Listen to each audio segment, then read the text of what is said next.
하나님의 말씀이 복잡하지 않다. 저는 늘 그렇게 생각을 하고 있습니다. 왜냐하면요, 하나님과의 관계 속에서 나를 보면 하나님 말씀이 복잡하지 않습니다. 왜 복잡하냐면 삶의 현장에서 일어나는 문제들과 또 여러 가지 이념적인 소리를 듣다 보면 복잡해지는 겁니다. 말씀이 복잡해져요. 그럼 나는 어떻게 살아야지? 이런 생각이 들면 복잡해지는 겁니다. 말씀이 어려워집니다. 그러나 하나님의 말씀이 믿어지고 그 속에서 답이 나오면 하나님의 말씀이 하나도 안 복잡합니다. 이스라엘 백성들이 몰라서 그렇지 알았더라면 하나도 안 복잡했을 겁니다. 출애굽을 하는 것이 목적이 아니었는데 이스라엘 백성들은 출애굽이 목적이었습니다. 출애굽을 해서 가나안 땅에 가야 되는 겁니다. 그 가나안 땅에 왜 가야 되는지 몰랐습니다. 그냥 가나안 땅에 살던 곳이니까 가야 되는 거였습니다. 근데 가는 여정 속에 뭐가 문제가 있었냐면 홍해가 있었습니다. 그때 이스라엘 백성들은 가나안 땅에 갈 이유를 몰랐어요. 그러니까 다시 우리 애굽으로 돌아가자 이렇게 된 겁니다. 다시 애굽으로 돌아가자. 왜? 그냥 고집 피우고 가나안 땅에 들어가기 위해서 가려고 한다면 저 애굽의 군인들을 잡혀 죽을 건데, 그렇지 않으면 홍해바다 빠져 죽어야 되는데, 그럴 바에는 아예 우리 다시 애굽으로 돌아가서 노예가 되어진다 할지라도 그냥 생명을 유지할 수 있지 않냐. 이게 이스라엘 백성들이 가지고 있는 생각입니다. 근데요, 이 땅에 많은 그리스도인들이 그런 생각을 가지고 살고 있다는 거예요. 예수 믿는 이유가 그냥 구원받았어? 이걸로 만족하고요. 그리고 구원받았으니까 뭐 이제 하나님께로부터 복받아야지. 이게 전부 다입니다. 그러니까 위기가 오면 그냥 돌아서는 겁니다. 한계가 오면 그냥 돌아서는 겁니다. 마귀 자녀로 살든지 말든지, 운명과 팔자로 살든지 말든지, 우상 숭배하면 3사대가 망한다고 했는데, 3사대가 망한다고 했는데, 그러든지 말든지, 일단 내가 살고 봐야 되지 않겠냐. 이렇게 생각을 하고 있습니다. 이 땅에 많은 그리스도인들이 그렇게 살고 있을 겁니다. 많은 그리스도인들. 지금 당장의 문제가 문제지. 뭐 천국이든지 뭐 하나님 약속하시는 복을 받든지 뭐 우리 후손들이 뭐 복을 받든지 저주를 받든지 그건 나중의 문제고, 지금의 문제가 중요하다. 지금이. 이렇게 생각을 하기 때문에 그 이스라엘 백성들이 홍해 앞에서 야 우리 돌아가자 이렇게 했던 것처럼 그런 감정을 가지고 선택을 하고 있다. 이렇게 저는 보여집니다.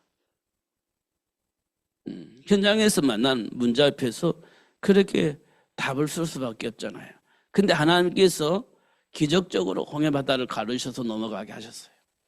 그러면 너무 좋았어요. 해방시켜 주시고 이제 이 애굽의 군인들을 만나지 않아도 되고 이제 해방돼서 너무 좋았어요.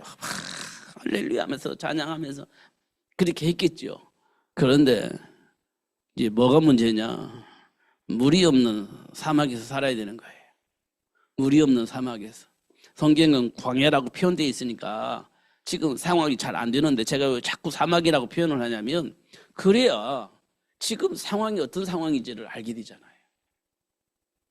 그래서 사막이라고 제가 표현을 하는데요, 물이 없잖아요. 그러니까 이제 물이 없이 사막을 걷는 것도 한계가 있잖아요. 그러니까 돌을 들어서 모세를 죽이려고 하잖아요. 그게 이제 이 땅에 있는 모든 사람들이 가지고 있는 한계점입니다. 그러니까 지금 내 환경 속에서 어려움을 당하면 그때 나도 모르는 내 안에 있는 감정들이 나와서 어떤 행동을 할지 알 수 없는 그런 감정들이 나온다는 사실을 우리가 확인할 수 있습니다. 어떤 감정이 나올지 몰라요. 예, 왜냐하면 내가 죽음이 위기가 왔다 생각을 하면, 실패 위기가 왔다 생각하면 어떤 감정이 생길는지 우리는 아무도 몰라요. 그 감정들이 나올 수밖에 없어요. 우리 안에 뭔지 모르겠지만 숨겨져 있는 것이 있기 때문에 나오게 되어 있는 거거든요. 그러니까 이스라엘 백성들이 돌을 들어서 모세를 치려고 했잖아요. 근데 하나님께서 또 기적적으로 그 현장에 또 물을 내주셔서 하나님이 우리와 함께 계신다는 사실을 알렸습니다. 그런데도 불구하고 이스라엘 백성들은요, 그 모세가 없고 난 이후에 무슨 일이 벌어졌냐? 무슨 일이 벌어졌냐? 우상 만들었습니다. 애굽에서 섬기던 그 송아지 우상을 만들어 놓고 이 송아지가 우리를 구원해 주신 하나님이다 이렇게 말을 하면서 거기서 위로받고 막 힘이 난 겁니다. 우리는 그래요. 우리는 모세가 없고 나니까 어떻게 해야 될지 모르고 있는데 애굽에서 섬기던 우상을 만들어 놓고 이게 우리를 구원한 하나님이다 하는 거니까 보여지니까 그때 위로가 되고 힘이 나는 겁니다. 어떻게 힘이 납니까? 그게 감정적으로 위로가 되는 것이지 무슨 답이 있습니까? 근데 그게 전부가 되어버린 거예요. 그러니까 진짜 답은 없어요. 그냥 우상 숭배는 뭐냐? 위로되는 거예요. 위로되는 거. 이분이 이 송아지가 우리를 구원해 주신 하나님이야. 그러니까 하나님이 눈에 보이니까 막 위로가 되는 겁니다. 뭔가 해준다고 생각하니까 막 위로가 되고 힘이 나는 거예요. 그러니까 약속된 말씀이 아닌 눈에 보여지고 감정에 호소를 하게 되면 사람들이 그게 되어지는 거죠. 이런 것도 우리가 보게 되어지는 겁니다. 그런데 늘 한계가 오는 게 뭐냐? 오늘 본문에서 먹는 문제. 한계가 뭐냐? 먹는 문제 앞에. 아무것도 할 수가 없는 거죠. 거기에는 뭐가 있습니까? 믿음이 문제 연결되어 있는 겁니다. 네 하나님의 말씀을 믿냐? 이렇게 연결되어져 있는 겁니다. 그런데 사단은 굉장히 하나님의 말씀을 왜곡하는 거죠. 먹으면 하나님같이 될 수 있어. 이렇게 왜곡하는 겁니다. 그 왜곡이 우리에게는요 굉장히 유혹이 되는 겁니다.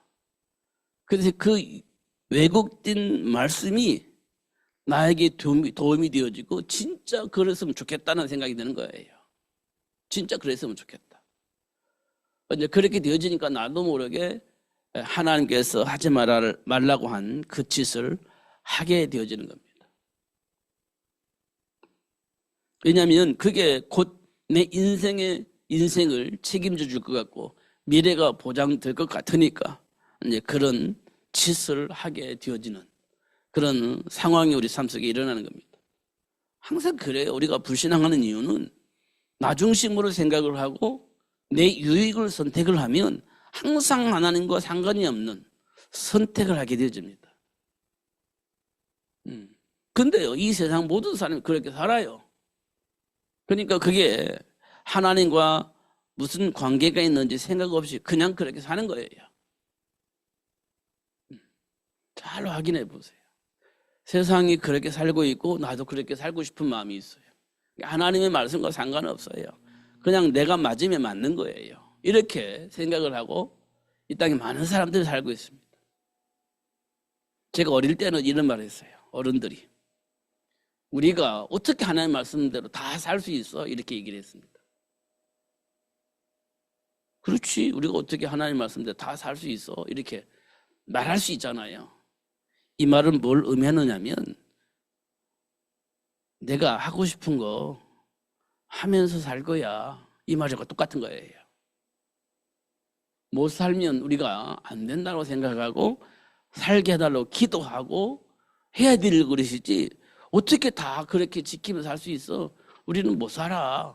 그러니까 괜찮아. 이렇게 말하는 거잖아요. 제가 어릴 때 그렇게 가만히 들으면 맞는 것 같아. 우리가 하나님 말씀 안에서 우리가 어떻게 다 지키고 살아요? 살 수가 없지. 그러니까 안 지키고 살아도 돼. 이런 말인 거예요. 지금 생각해 보면. 그 하나님의 말씀을 안 믿을 거라면 말씀을 왜 들어요? 이렇게 질문해 보면 할 말이 없죠. 그렇잖아요. 근데 우리가요, 순간순간 재질 때문에 속을 수도 있고, 잘못된 선택을 할 수는 있잖아요. 그때마다 우리가요, 잘못된 선택을 했구나, 이렇게 생각을 하고 돌이켜야 되는데, 우리가 어떻게 다 지키면서 살아? 이렇게 포장하고 가면 하나님의 말씀 안에서 회개라는 걸 할 수가 없죠.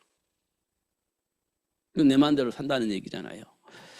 이제 그렇게 제가 어릴 때 보니까 그렇게 됐어요. 저는 그게 이해가 되었지만 조금 뭔가 모르게 이게 물음표가 생긴 거예요. 그래서 우리가 조금 더 많이 생각을 해야 됩니다. 저는 요즘 몇 년 동안은 전쟁 없이 살았잖아요. 이 세계가요.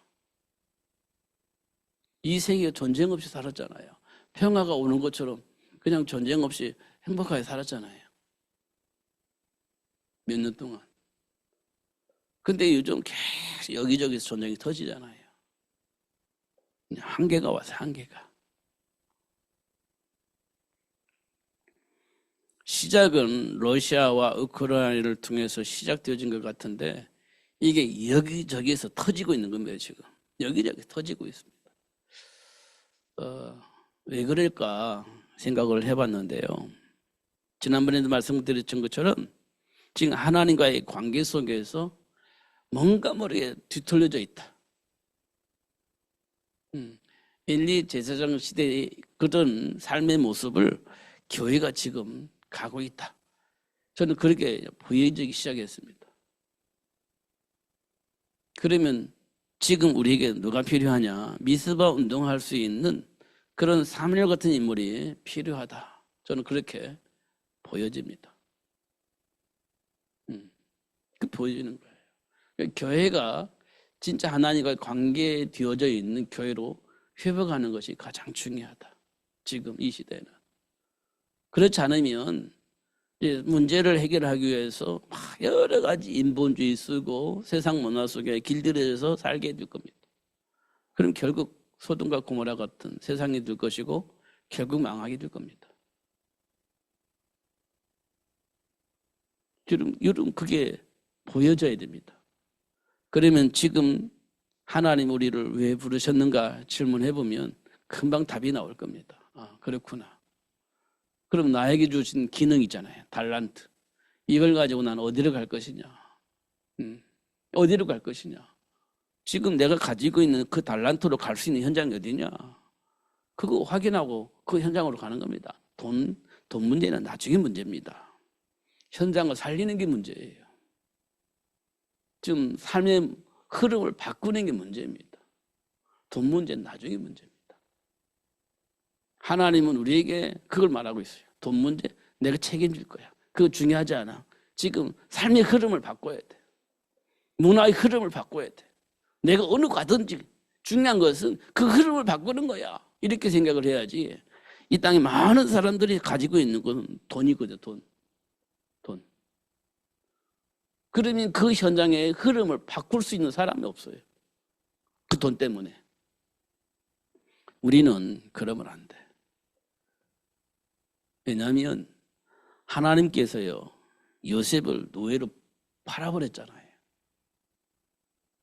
하나님이 돈 문제로 연결되어 있다면 요셉은요 노예로 가면 안 돼요. 하나님의 계획 속에 인도받았다면 요셉은 누명수 감옥에 가면 안 돼요. 근데 하나님은요 요셉을 노예로 팔고 누명수 감옥에 가고 그리고 누구를 만나게 합니까? 감옥에 있는 그 애굽의 장관들을 만나게 하고 꿈을 해석을 하게 해주잖아요. 그러면서 애굽의 총리로 들어가서 현장에 있는 저주와 재앙 속에 있는 그 모든 사람들을 살리는 일을 할 수 있도록 그렇게 역사하셨어요. 돈 문제는 하나님이 해결하십니다. 노예로 가서 죽을 것 같은데 누명 써서 감옥에 가서 죽을 것 같은데 결국 하나님이 원하시는 그 일 때문에 하나님 역사를 하세요. 돈 문제는 애굽이 총리가 되니까 돈 문제 해결되지 않았습니까? 이런 모습을 볼 때 하나님이 원하시는 그 일로 인하여서 우리 생각이 집중되어져야 된다. 초막이나 궁궐이나 어느 곳에 가든지 괜찮아. 하나님이 계신 곳이면 돼. 이게 이제 가사 쓴 거잖아요. 하나님의 배경 속에서 현장을 보고 그 배경 속에서 나를 보는 것이 굉장히 중요하다. 그러면요, 마태복음 1장에 기록되어 있는 이 문제가요, 단순하게 예수님이 시험 받는 게 아니고 지금 우리가 이 과정을 통과할 수밖에 없는 그 배경을 하나님께서 우리에게 알려주신 겁니다. 근데 지금 우리가 이 문제를 못 보는 겁니다. 지금 나의 현실을 보니까 노예가 됐는데, 포로가 됐는데 할 수 있는 거 아무것도 없잖아요. 그 현실을 보면 우리 아무것도 할 수가 없어요. 그런데 포로가 되어 있는 다니엘과 세 친구들이요, 하나님의 배경 속에서 준비된 복을 보니까 할 일이 생긴 거예요. 노예가 된 요셉이요, 하나님과 소통하면서 보니까 하나님의 계획 속에서 할 일이 보여진 겁니다. 그럼 됐지. 신분이 노예이기 때문에, 신분이 포로이기 때문에 아무것도 할 수가 없다? 그건 아니죠. 하나님의 계획 속에서 준비된 복을 보면 되는 겁니다. 이런 것들이 우리 굉장히 중요해요. 현실을 보면 아무것도 할 수가 없죠. 하나님께서 모세를 불러서 이스라엘 백성들을 향해서 모세를 불러가 하나님께서 말씀하셔서 또 이스라엘 백성들이 지금 애굽의 노예로 살고 있는데 그들에게 가서 이스라엘 백성들 데리고 나와라, 이렇게 얘기를 했어요. 현실 속에서 보면 가능하지 않잖아요. 모세가 볼 때 가능하지 않았어요. 그래서 못한다고 얘기를 했습니다.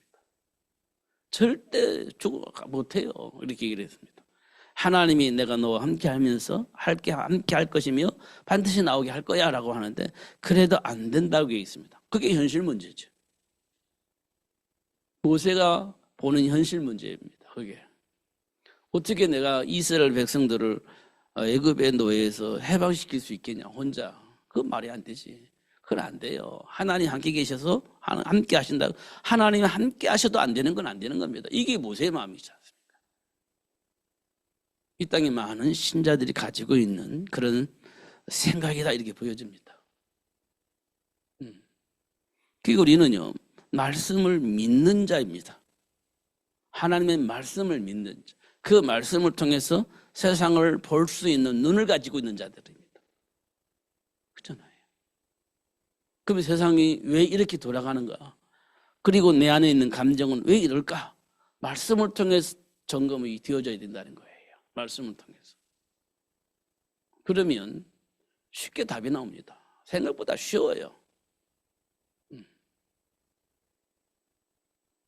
그래서 저는 답을 얻기를 교회 안에서 뭐가 일어나야 되냐? 미스바 운동이 일어나야 된다. 이게 요즘 하나님께서 저에게 주시는 메시지입니다. 미스바 운동이 일어나야 된다. 교회 안에서. 그렇지 않으면 안 된다. 지금 한국 교회는요, 지금 사실인지 아닌지 모르겠지만 뉴스를 보면 교회를 정부에서 핍박을 하려고 한다. 이렇게 교회를 못하게 하려고 하는 그런 것이, 그게 이제 뉴스 나오는 거 보니까 그 국회 그 나와가지고 목사님들 발표하잖아요. 그러면 되냐? 이런 일은 없었다. 이렇게 발표하잖아요. 그런데도 불구하고 교회가 지금 정신을 못 차리면 결국은 혹시 북한처럼은 안 될지 모르겠지만 북한처럼 될 수 있는 가능성이 많다. 법으로 계속 장악을 해버리면, 법으로 계속 공격해버리면 말씀을 전할 수가 없잖아요.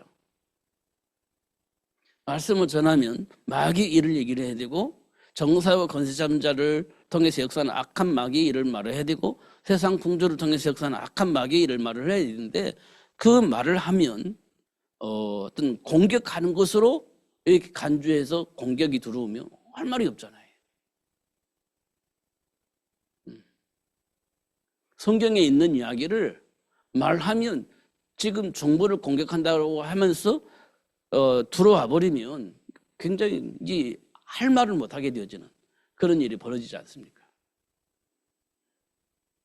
그러니까 지금 그렇게 지금 교회 폐쇄법 뭐 이런 거 지금 말을 하고 있는데 글쎄 모르겠습니다.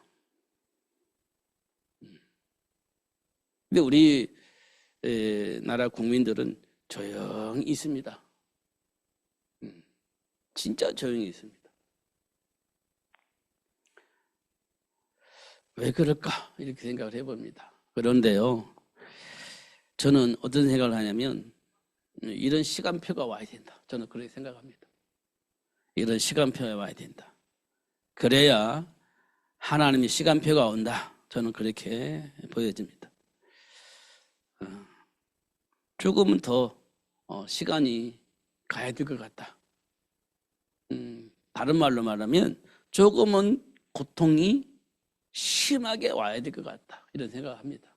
고통이 심하게 와야 될 것 같다. 감정적으로 참을 수 없는 그런 상황까지 와야 되는데 아직은 우리가 견딜만 하다라고 생각을 하고 있기 때문에 그 시간표까지 가야 되기 때문에 이제 조금 더 고통스러운 시간표가 우리에게 오게 될 거다라고 생각이 되어집니다. 그걸 우리가 얼마만큼 잘 견뎌낼 것이냐. 이게 이제 우리에게 남아있는 숙제입니다. 소돔과 고모라가 망했듯이 또 네피림 문화 속에 홍수 만났듯이 그런 시간표가 오게 될 건데 그렇다면 이제 우주가 망하는 세계가 망하는 건데 그런 상황은 아닐지라도 지금 노예가 되어지고 포로가 되어지는 그런 상황이 올 수 있게 되겠다 이런 생각이 되집니다. 그래서 우리는요 준비해야 돼요. 누구처럼 요셉처럼 준비하고 있어야 됩니다. 노예가 된다 할지라도 하나님과의 관계가 무너지지 않고 하나님께 질문해서 응답을 받을 수 있는 그런 준비가 되어져야 된다. 지금 우리에게 와 있는 숙제입니다.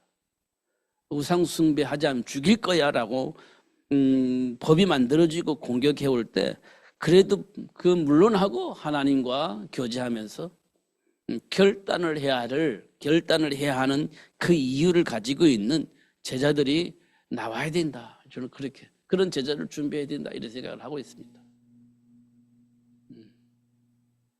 이제 그거 준비가 안 되어지면 나중에 그런 상황이 되면 전부 다 이제 다 무릎 꿇고 굴복하고 그렇게 되어지게 되는 겁니다. 그러면 교회 없어지는 겁니다.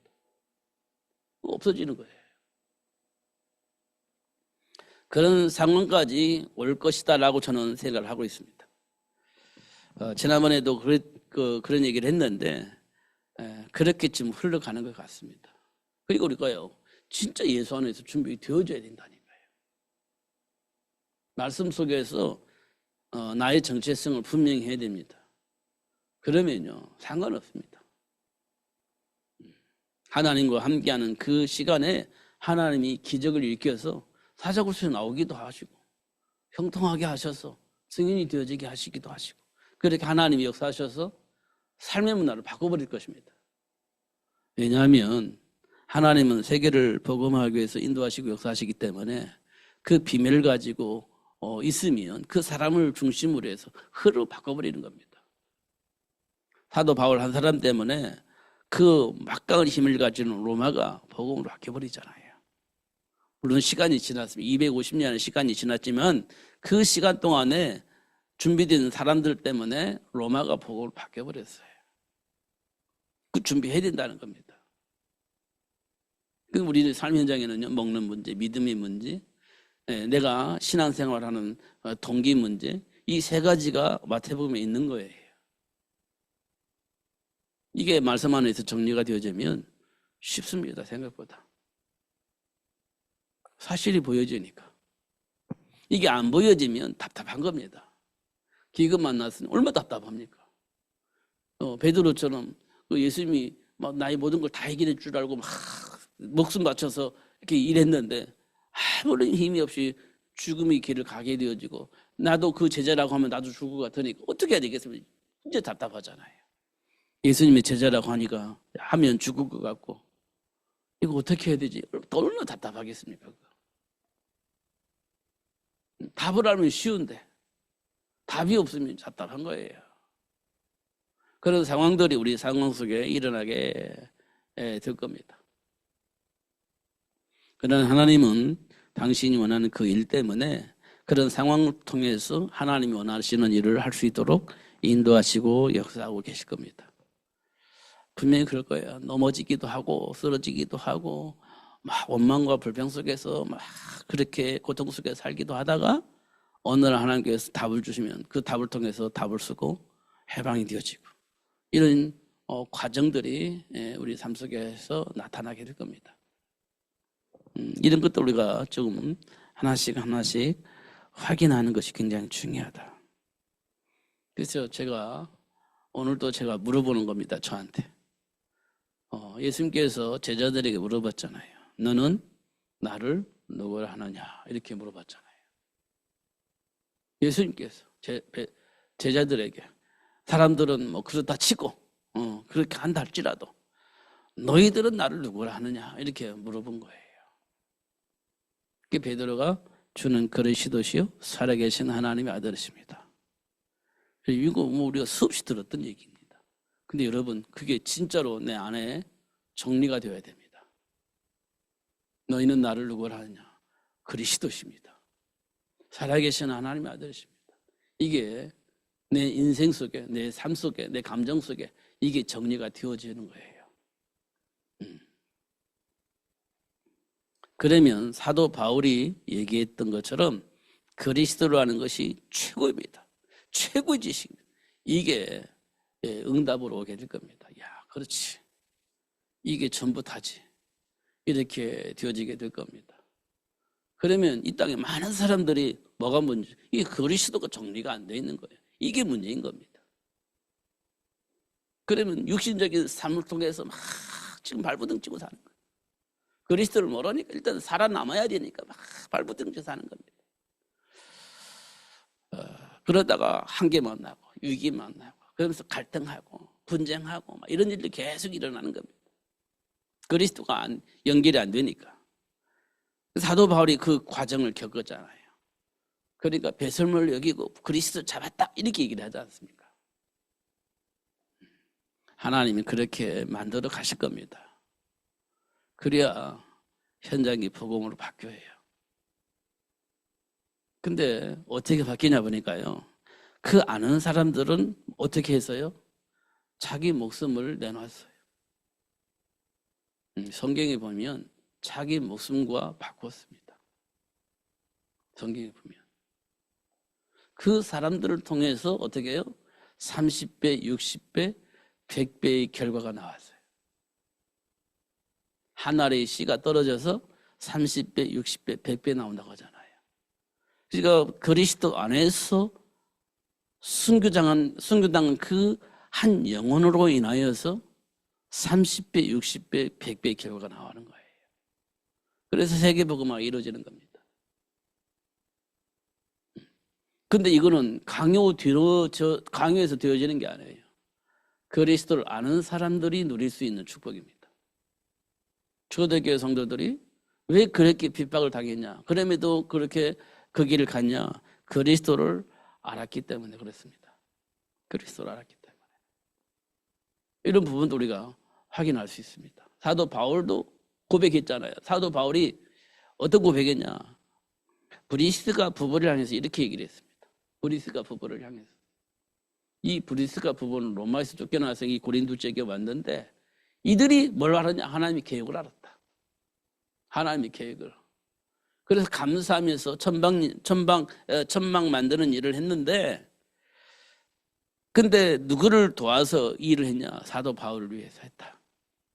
왜 그랬냐? 사도 바울을 통해서 로마 복음화를 자기도 꿈꾸고 있었던 겁니다. 비로소 고린도 지역에 와서 사도 바울이 브리스가 부부가 알게 된 것은 로마를 복음으로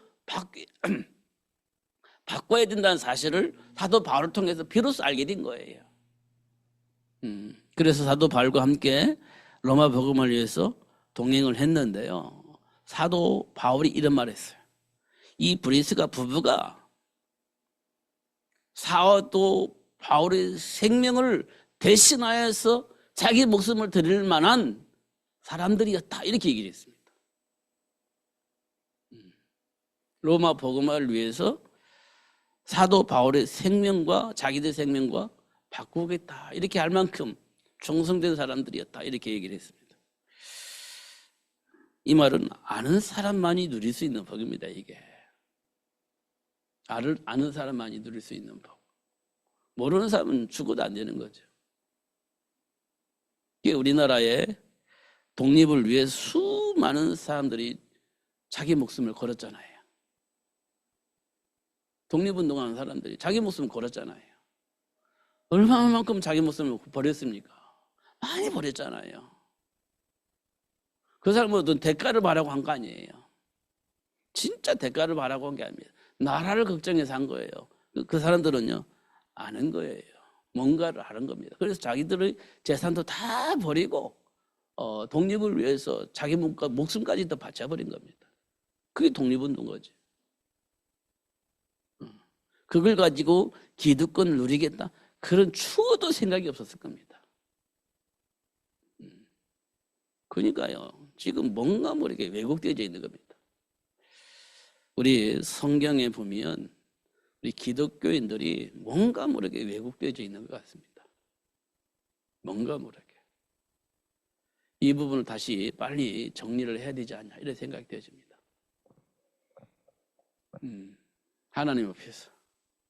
이게 정리가 안 되면 결국 세상은 말로 표현할 수 있는 혼란 속에 수많은 우리 후대들이 다음 세대들이 진짜 고통 속에서 저주 속에서 살게 될 것이라는 생각이 뻔하게 보입니다. 이거 빨리 회복해야 된다. 교회 안에서. 그럼 우리부터 시작하자 이런 생각이 들었습니다. 그래서 우리에게 이게 좋은 기회가 있잖아요. 우리 아동센터가 있으니까 얼마나 좋은 기회입니까? 아이들 훈련할 수 있는 아주 좋은 기회잖아요. 이유를 가지고 우리가 헌신하면 얼마나 좋겠냐 이런 생각이 들집니다. 힘들죠. 어렵죠. 말로 표현할 수 없는 내 시간이 없고 그런 시간이 될 겁니다. 그러나 우리가 미래를 본다면 내 시간 그것 좀 우리가 헌신할 수 있습니다. 왜냐 미래를 보면서 하나님 원하신 그 미래를 본다면 우리 헌신할 수 있습니다. 그거 하기 싫으면 못 하는 겁니다. 이유를 가지고 우리가 도전하자 이런 생각이 들집니다. 특별히 초등학생들 보면 전혀 준비가 안 돼 있고 지난번에 어떤 학생이 중학교 학생인데 그냥 고등학교 안 가고 싶고 대학교도 안 가고 싶고 그냥 공무원하고 싶다는 아이들 소리를 들어보니까 큰일 났다 이런 생각이 들었습니다.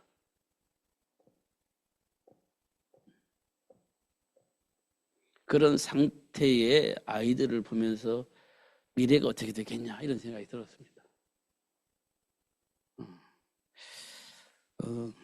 지금 환경이 그렇다는 거예요. 그럼 우리가 뭘 해야 될 것이냐 미래를 알리고 준비할 수 있도록 도울 수 있는 그런 시스템이 만들어야 되지 않겠냐 이런 생각이 되는 겁니다.